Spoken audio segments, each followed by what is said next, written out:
Fred Rogers is a man which for many requires no introduction. From 1968 to 2001, Mr. Rogers' Neighborhood was a show beloved by thousands of children across the United States. Fred taught lessons about love and acceptance. One of his proudest moments was perhaps an episode in which he had shared a spot in his kiddie pool with a black man, as a response to segregated pools.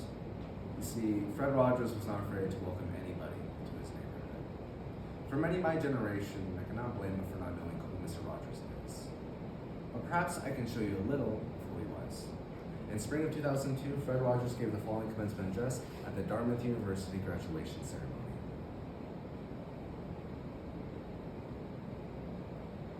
Wow, what a privilege to be with you all.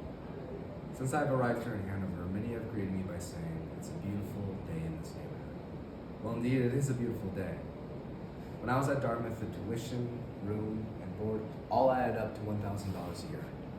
Nobody owned a computer, and hardly anybody owned a television. And those who did had a choice of 3 channels. I'm not sure if Jean Shaheen was even born yet, but very few people would have predicted that within 50 years, a woman would be governor of New Hampshire. Yes, when I was at Dartmouth, the first word of the alma mater was men. Men of Dartmouth, give a rouse. Well, now the first word is dear. Some things change for the better. During my first year here, I lived over there at 101 Middlemoss. I had 2 roommates and a professor who did his very best to scare everybody who took his class.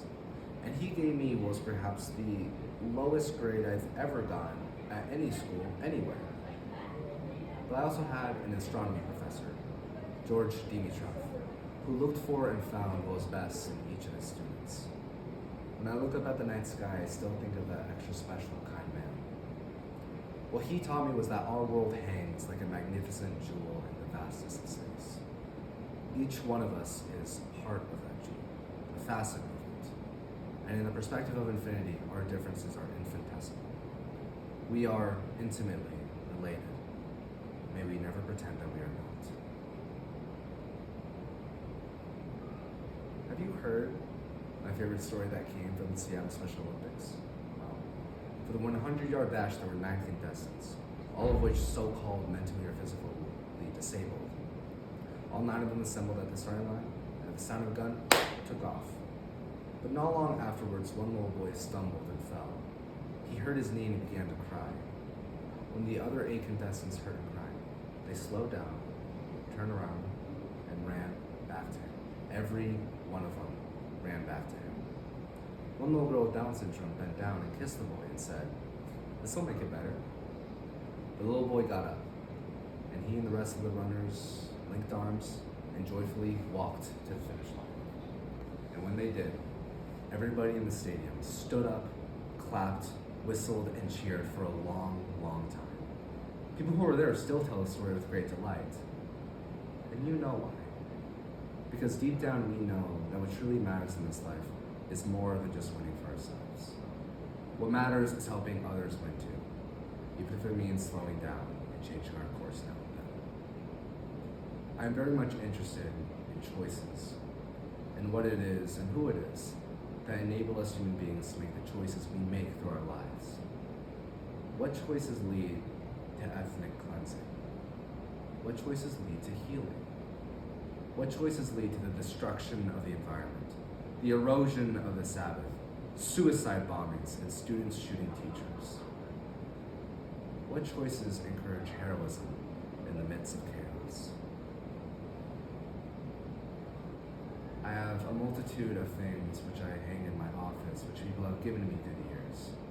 Beside my chair is a French sentence from Saint-Exupéry's Little Prince. It reads, "L'essentiel est évolué pour les yeux." What is essential is invisible to the eye. Well, what is essential about you? And who are those who have helped you become the person you are today?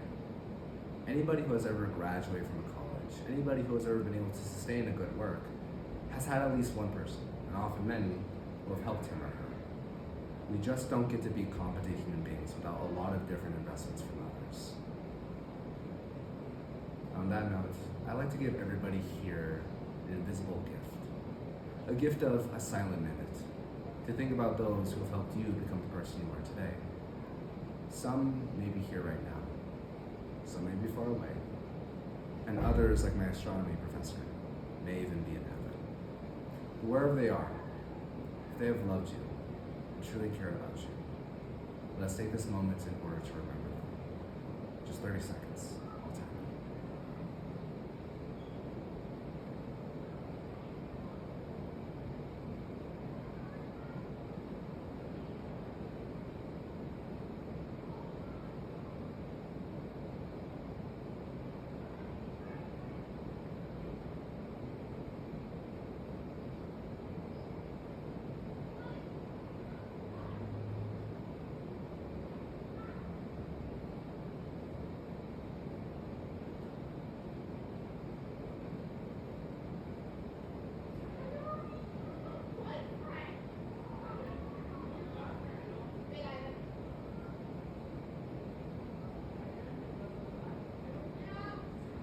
Whatever you've been thinking about, imagine how grateful they must be knowing that in your silent times you remember just how important they are to you.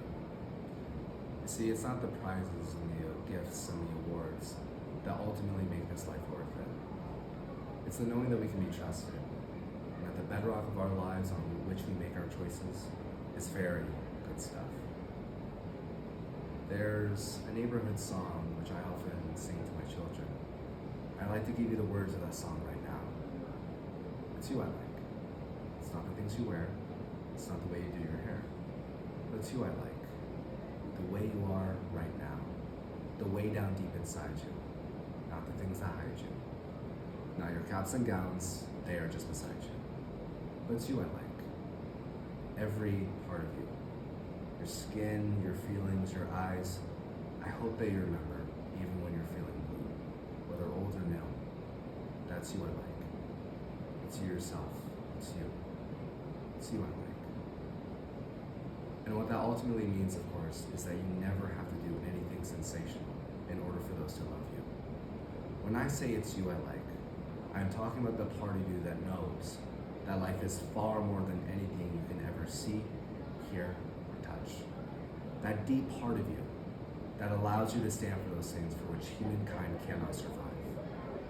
Love that conquers hate, peace that triumphs over war, and justice that serves more powerful than greed.